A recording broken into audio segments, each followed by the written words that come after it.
ইসরায়েলের প্রধানমন্ত্রীর যুদ্ধবিরতির ঘোষণার পর লেবাননের রাস্তায় উল্লাস করেন সাধারণ লেবানিজরা।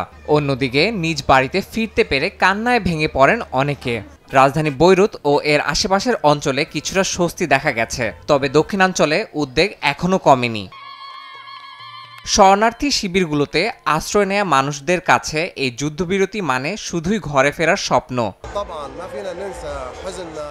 আমরা খুবই আনন্দিত, কিন্তু শহীদদের জন্য যে দুঃখ, গ্রামবাসীদের জন্য যে কষ্ট, তা ভুলে যাই কিভাবে। আমাদের মাটিতে এখনো রক্ত লেগে আছে। এই রক্তের কারণেই আমরা আবার আমাদের গ্রামে ফিরে যাব। শত্রু যতই নির্মম হোক, দখল করুক, ধ্বংস করুক, হত্যা করুক, আমরা আমাদের জমিতে ফিরে যাব।